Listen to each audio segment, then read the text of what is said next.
بسم اللہ الرحمن الرحیم۔ شمس العارفین، تصنیف حضرت سلطان باہو رحمۃ اللہ علیہ۔ باب ششم، علم دعوت قبور کے بارے میں۔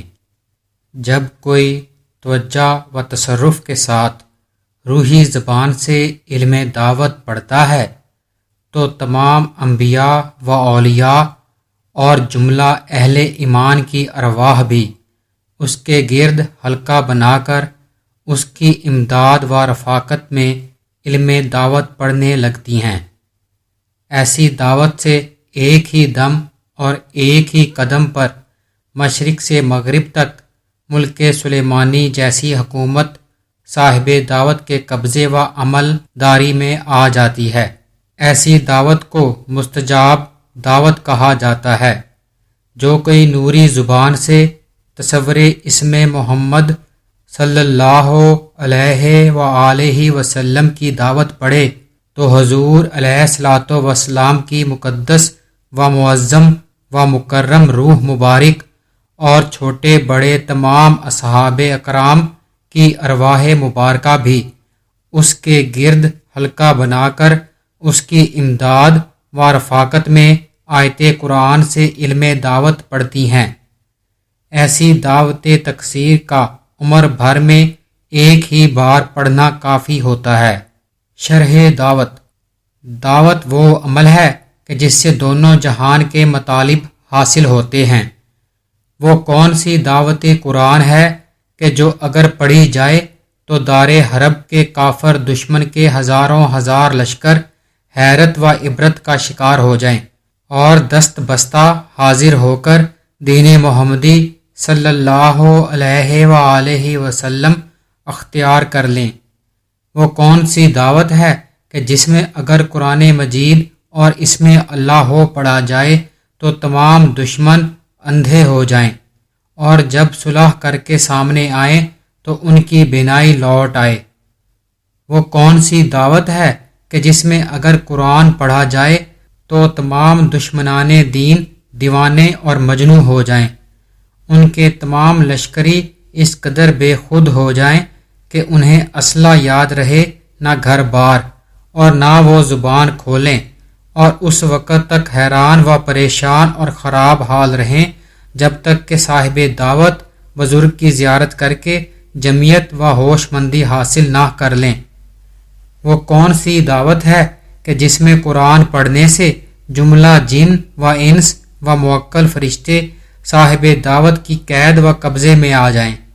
وہ کون سی دعوت ہے کہ جس کے پڑھنے سے اللہ تعالیٰ کے تمام غیبی خزانے زمین سے نکل کر صاحب دعوت کے تصرف میں آ جائیں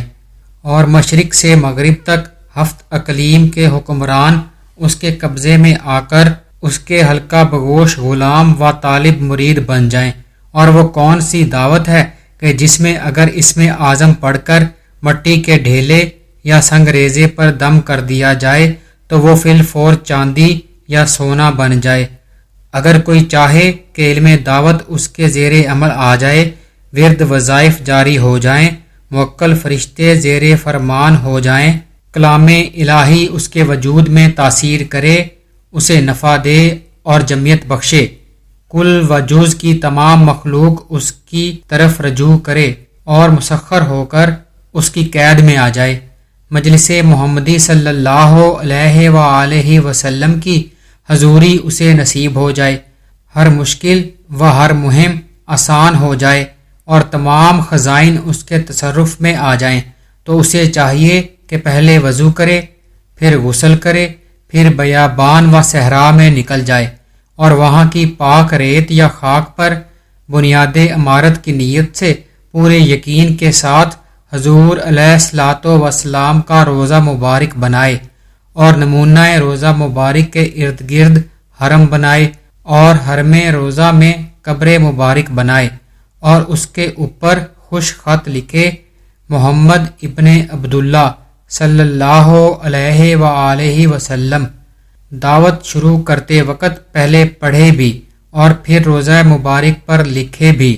ان اللہ و ملائکتہ یصلون علی النبی یا ایھا الذین آمنوا صلوا علیہ وسلموا تسلیما۔ پھر 3 مرتبہ کہے احضروا للمسخرات بحق مالک الارواح المقدس والحی الحق، از برائے عند اللہ یا محمد ابن عبداللہ صلی اللہ علیہ وآلہ وسلم حاضر شو، بے شک حضور علیہ الصلوۃ والسلام کی روح مقدس تشریف فرما ہو جائے گی۔ اس کے بعد سورہ ملک پڑھے یا سورہ مزمل یا سورہ یاسین یا سورہ فتح پڑھے اور 9 مرتبہ کلمہ طیب کی ضرب دل پر لگائے، پھر درود و لاحول پڑھے اور آنکھیں بند کر کے ایسا مراقبہ کرے کہ خواب و بیداری برابر ہو جائے۔ جب صاحب مراقبہ اس حالت پہ آ جائے تو حضور علیہ الصلوۃ والسلام جملہ اصحاب کرام کی معیت میں تشریف لے آتے ہیں اور مشروحاً صاحب دعوت کا ہاتھ پکڑ کر اٹھاتے ہیں اور اس کی مطلوبہ مہم سر انجام دے دیتے ہیں۔ اس دعوت کو تیغ برہنہ یعنی ننگی تلوار کہتے ہیں۔ جب کوئی کامل صاحب دعوت کسی ولی اللہ کے مزار پر دعوت پڑھنے کے لیے جائے تو پہلے وضو کر کے 2 رکعت نماز نفل ادا کرے اور پھر قبر کے ہم نشینی میں دل کی توجہ سے مذکورہ بالا صورتوں میں سے کوئی ایک صورت پڑھے یا قرآن مجید میں سے جو کچھ یاد ہو وہ پڑھے تو اہل مزار کی روح حاضر ہو جائے گی۔ اگر صاحب دعوت غالب ہے تو پڑھتے وقت روحانی اس کے سامنے ادب سے دست بستہ کھڑا ہو کر قرآن سنے گا، اور اگر صاحب دعوت ناقص ہے تو روحانی اس کے سامنے 1 ہاتھ یا 1 بالشت کے فاصلے پر بیٹھ کر قرآن سنے گا۔ اس دوران صاحب دعوت اسے ترتیب علم سے قید کر لے گا، پھر عمر بھر روحانی اس کی قید سے آزاد نہ ہو سکے گا۔ وہ جب چاہے گا روحانی اس کے پاس حاضر ہو جائے گا۔ صاحب باطن و صاحب نظر عارف باللہ کے لیے ایک روحانی ولی اللہ کو اس قدر قوت و توفیق حاصل ہوتی ہے کہ اگر وہ چاہے تو جہاں بھر کے تمام جن و انس و فرشتے اور روئے زمین کی ہر چیز اس کے سامنے پیش ہو جائے کہ روحانی تمام عالم زندہ پر غالب ہوتا ہے۔ اور اگر صاحب عیاں ترتیب سے دعوت پڑھے تو تمام انبیاء و اولیاء و اصحاب و غوث و کتب و شہداء و ابدال و اوتاد و فقیر درویش عارف واصل ولی اللہ مومنین کی ارواح اور حضرت آدم صفی اللہ سے حضرت محمد رسول اللہ صلی اللہ علیہ وآلہ وسلم تک اور حضرت محمد رسول اللہ صلی اللہ علیہ وآلہ وسلم سے روز قیامت تک کل و جز کی تمام ارواح صاحب دعوت کے گرد صف بستہ کھڑی ہو جائیں اور دنیا بھر کی تمام روحانیت اس کے سامنے حاضر ہو جائے اور صاحب دعوت سے ملاقات و مصافحہ کرے۔ صاحب عیاں اگر ایک ہی بار ایسی دعوت پڑھ لے تو عمر بھر زندگی و موت کی حالت میں اسے کافی ہو رہتی ہے کہ برکت حکم الہی سے مزارات پر ایسی عین العیان دعوت پڑھ کر جملہ ارواح کو قید کیا جا سکتا ہے۔ جو شخص دعوت کی یہ راہ نہیں جانتا اسے دعوت پڑھنے سے کچھ بھی آگاہی حاصل نہیں ہوتی۔ جو کوئی کسی اہل حضور و غالب الارواح اہل دعوت فقیر کو آزار پہنچاتا ہے وہ دونوں جہان میں خراب ہوتا ہے۔ انتہائی کامل اہل دعوت ایسے ہوتا ہے جیسے کہ ایک غازی شاہ سوار کہ جس نے 2 دھاری تلوار ہاتھ میں پکڑ رکھی ہو اور وہ بحکم خدا کفار کو قتل کر رہا ہو۔ جان لے کہ دعوت 5 قسم کی ہوتی ہے۔ ایک دعوت وسیلہ ازل ہے جو مقام ازل تک پہنچاتی ہے۔ دوسری دعوت وسیلہ ابد ہے جو مقام ابد تک پہنچاتی ہے۔ تیسری دعوت وسیلہ دنیا ہے جو مشرق سے مغرب تک تمام روئے زمین کی حکومت و تصرف تک پہنچاتی ہے۔ چوتھی دعوت وسیلہ عقبہ ہے جو عقبہ تک پہنچاتی ہے۔ 5ویں دعوت معرفت مولا ہے جو مقام معرفت الہی پر مشاہدہ نور نامتناہی اور مجلس محمد مصطفیٰ صلی اللہ علیہ وآلہ وسلم کی حضوری تک پہنچاتی ہے۔ جان لے کہ دعوت پڑھنے کے لائق صرف وہ عامل عالم مکمل صاحب قرب و وصال عارف باللہ ہوتا ہے جو رجت سے پاک غالب الاولیاء فقیر ہو، نہ کہ نفس پرور و مغرور اہل ہوا۔ جو شخص ترتیب کے ساتھ اچھی طرح وضو کرے اور متواتر 3 دن تک ہر رات 2 رکعات میں قرآن مجید ختم کرے تو اس کے اس عمل کا اثر قیامت تک ختم نہ ہوگا۔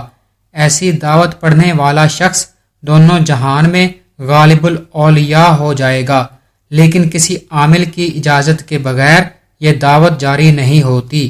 اگر کسی کو قرآن مجید یاد نہیں اور وہ 2 گانا نہیں پڑھتا تو سورہ مزمل پڑھتا رہے،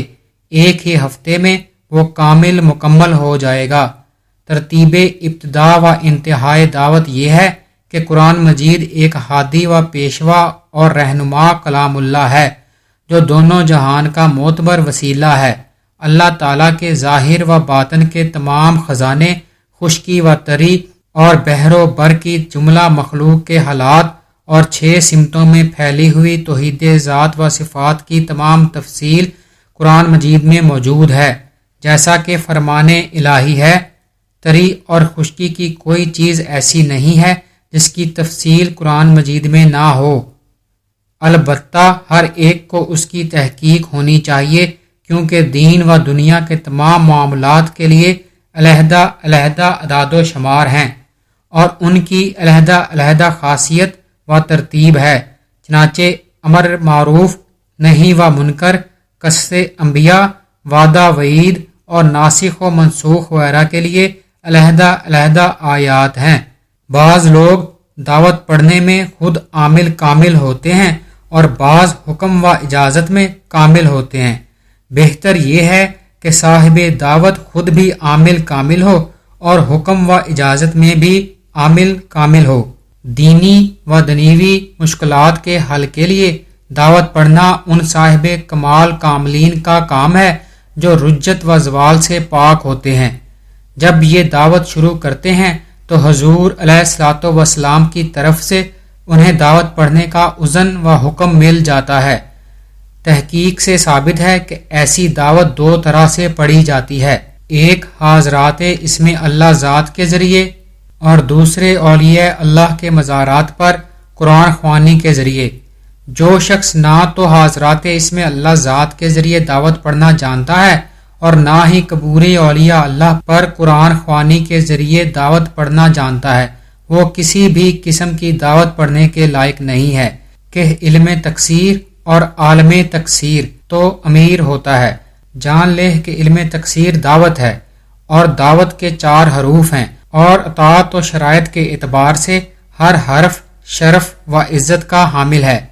4 حروف دعوت یہ ہیں: اول، حرف دال سے دائرہ دل کو ذکر دوام سے پاک کرنا ہے اور ذکر دوام حضور علیہ الصلوۃ والسلام سے حاصل ہوتا ہے۔ دوم، حرف عین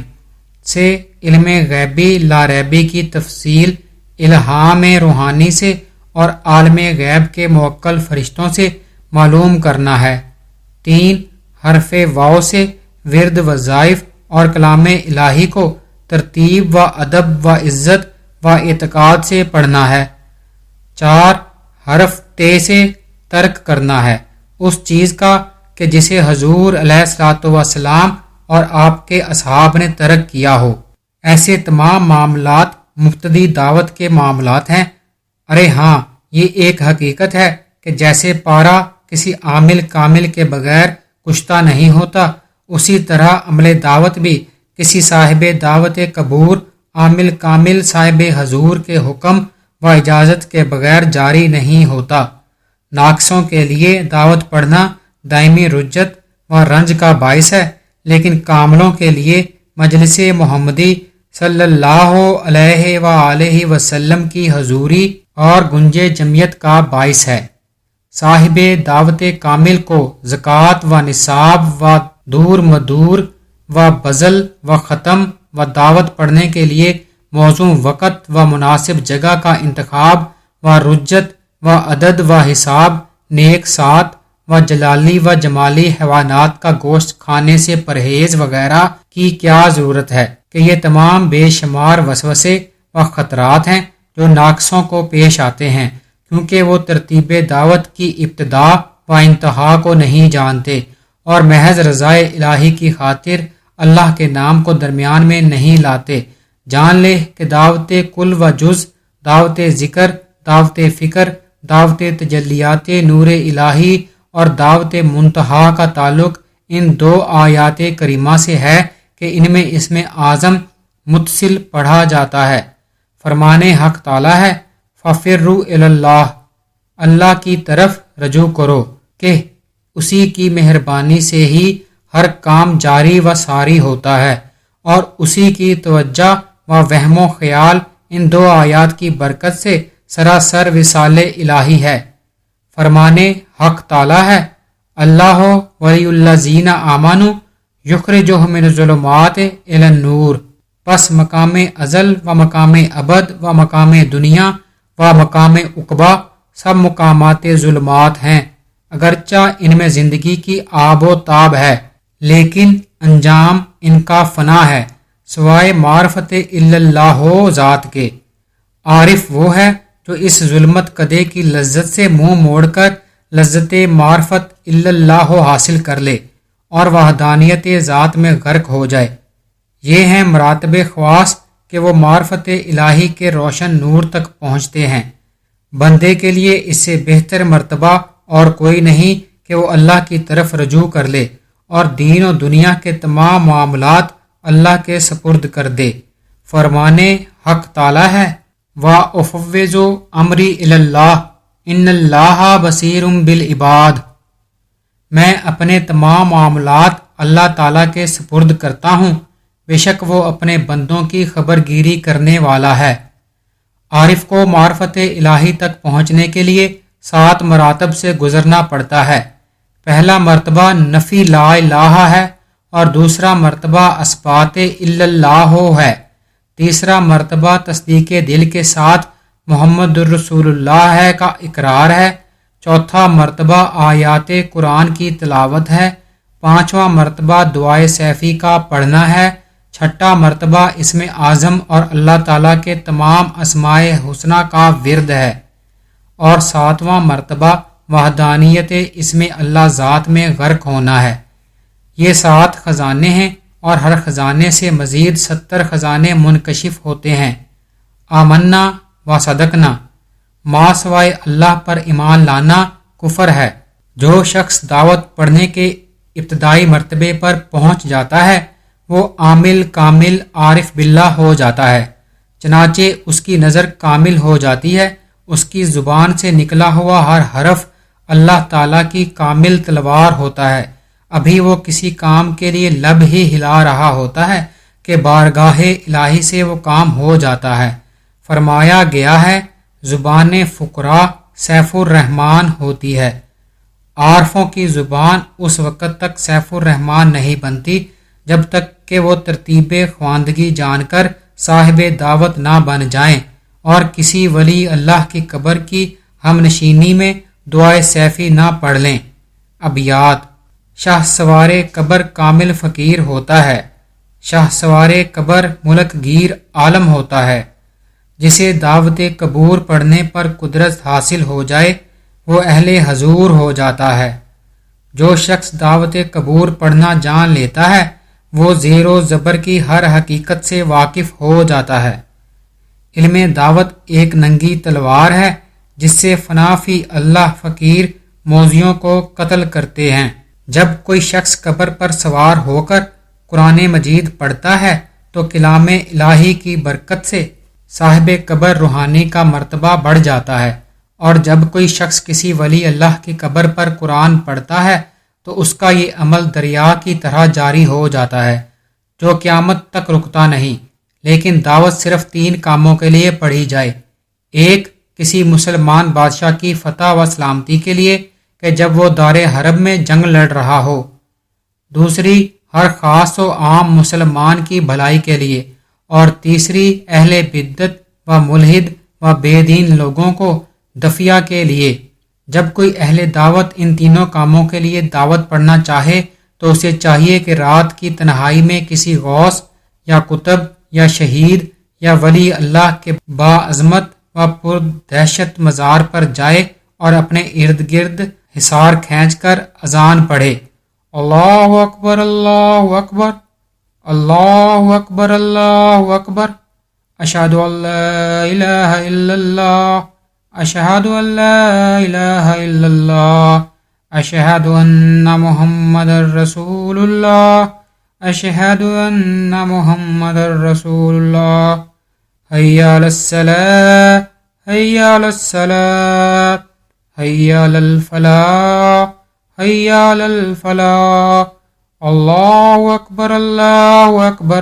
لا الہ الا اللہ۔ اذان پڑھتے ہی اہل قبر روحانی صاحب دعوت کی قید میں آ کر حاضر ہو جائے گا اور وہم یا خیال دل کے ذریعے آواز دے گا۔ اگر صاحب دعوت بہت زیادہ غلبے والا ہے تو قبر پر پاؤں کی ٹھوکر مار کر یا ہاتھ سے اشارہ کر کے کہے، قم باذن اللہ، اٹھ اللہ کے حکم سے،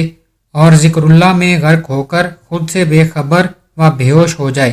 تو باطن میں روحانی اس کے ہر سوال کا جواب تفصیل سے دے گا اور اس کا ہر کام اسی وقت جاری و ساری ہو جائے گا۔ اگر گرد قبر اذان پڑھنے اور قم باذن اللہ کہنے کے باوجود روحانی حاضر ہو کر جواب نہیں دیتا اور قید میں نہیں آتا تو سمجھ لیجئے کہ اہل قبر روحانی غالب ہے، یا تلاوت کلام الہی سے اسے دولت و نعمت نصیب ہو رہی ہے اور اس وجہ سے اہل دعوت کا کام کرنے میں سستی دکھا رہا ہے۔ لہذا صاحب دعوت کو چاہیے کہ روحانی کو قید کر کے عاجز کرے اور اس غرض کے لیے وہ قبر کی پائنتی کی طرف سے دعوت پڑھے یا قبر پر سوار ہو کر قرآن پڑھے۔ ان دو اعمال سے روحانی اسی وقت حضور علیہ الصلاۃ والسلام کی بارگاہ میں پیش ہو کر فریاد کرے گا جہاں اسے خدا اور رسول اللہ صلی اللہ علیہ وآلہ وسلم سے صاحب دعوت کا کام کرنے کا حکم ہوگا، اور تب وہ صاحب دعوت کا رفیق باتوفیق بن کر اسی وقت اس کا کام کرے گا اور اسے اس کے مطلوب و مقصود تک پہنچائے گا۔ اسی کے بارے ہی میں تو فرمایا گیا ہے، جب تم کسی امر میں پریشان ہو جایا کرو تو اہل قبور سے مدد مانگ لیا کرو، اس طرح تمہاری ہر مشکل آسان ہو جایا کرے گی اور تم کسی بھی مہم میں عاجز نہ ہوا کرو گے۔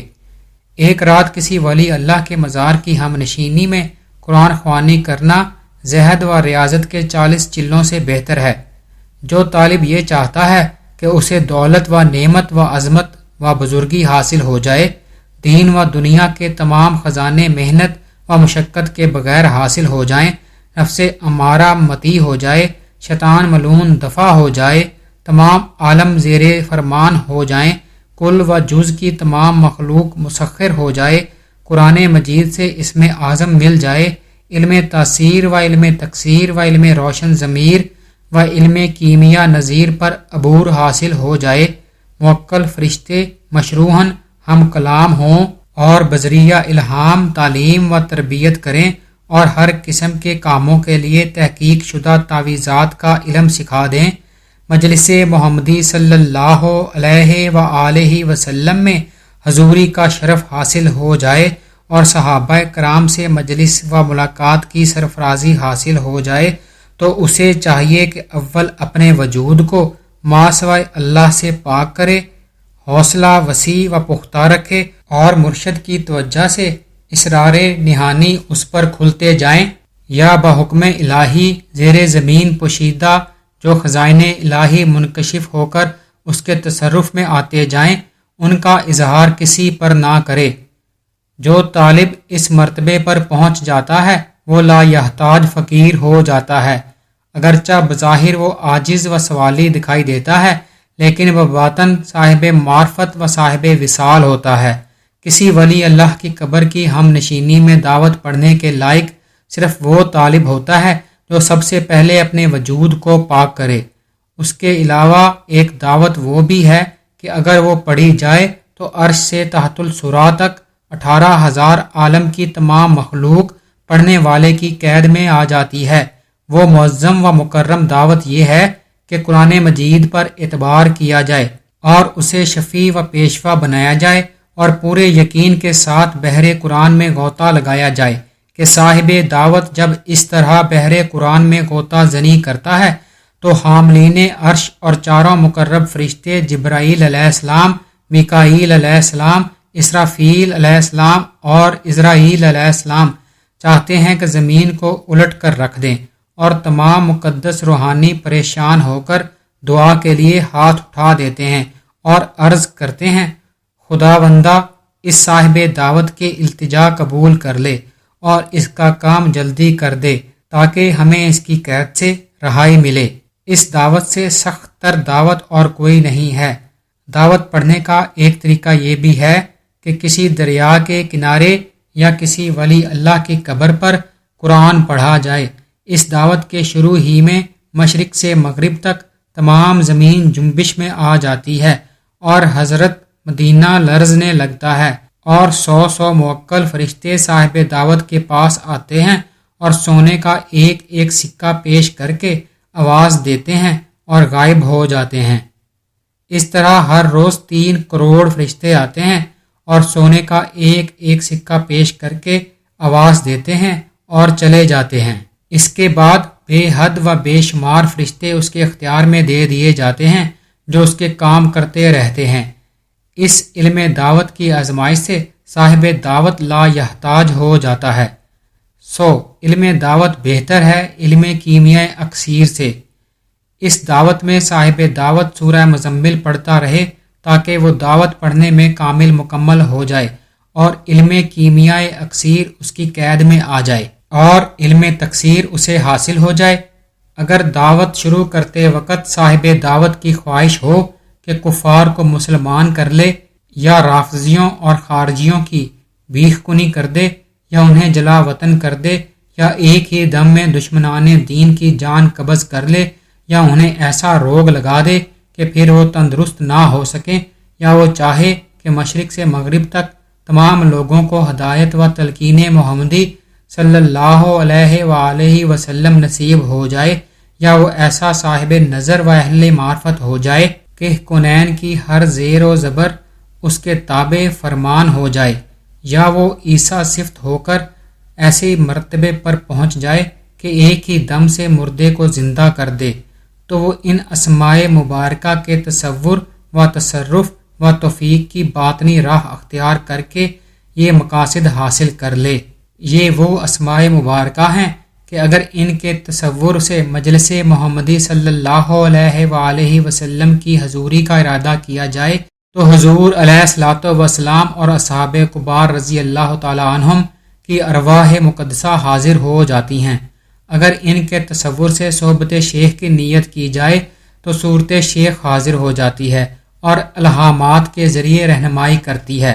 اگر ان کے تصور سے میکائیل علیہ السلام کا خیال کیا جائے تو وہ حاضر ہو جاتے ہیں اور باران رحمت برسا دیتے ہیں۔ اگر ان کے تصور سے اسرافیل علیہ السلام کا خیال کیا جائے تو وہ حاضر ہو جاتے ہیں، اور جس ملک کو فنا کرنا مقصود ہو اسے دم بھر میں ایسا تباہ و برباد کرتے ہیں کہ پھر قیامت تک آباد نہیں ہوتا۔ اگر ان کے تصور سے اسرائیل علیہ السلام کا خیال کیا جائے تو وہ حاضر ہو جاتے ہیں اور بذریعہ الہام پوچھتے ہیں کہ اگر کسی دشمن کو ہلاک کرنا مقصود ہے تو دم بھر میں وہ اس کی جان قبض کر لیتے ہیں۔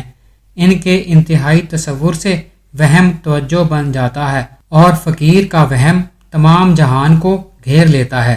کیونکہ جب وہ دعوت ختم کرتا ہے تو 4 قسم کے باطنی لشکر اس کی حفاظت کے لیے اس کے گرد جمع ہو کر نگہبانی کرتے ہیں، اگرچہ وہ ظاہری آنکھ سے دکھائی نہیں دیتے۔ وہ باطنی لشکر یہ ہیں: نمبر 1 نگاہ الہی میں منظوری کا لشکر، نمبر 2 نگاہ محمدی صلی اللہ علیہ وآلہ وسلم میں منظوری و حضوری کا لشکر، نمبر 3 موکل فرشتوں اور جنونیت کا لشکر، نمبر 4 ارواح شہداء کا لشکر۔ ایسے صاحب دعوت ولی اللہ کو جب کسی پر غصہ آتا ہے تو غیب سے اسے ایسا زخم لگتا ہے کہ کبھی ٹھیک نہیں ہوتا اور آخر کار وہ اسی زخم سے مر جاتا ہے، لیکن بہتر یہ ہے کہ وہ خلق کا بوجھ برداشت کرے اور انہیں دکھ نہ دے، بلکہ نافع المسلمین بن کر رہے۔ وما علینا الا البلاغ المبین۔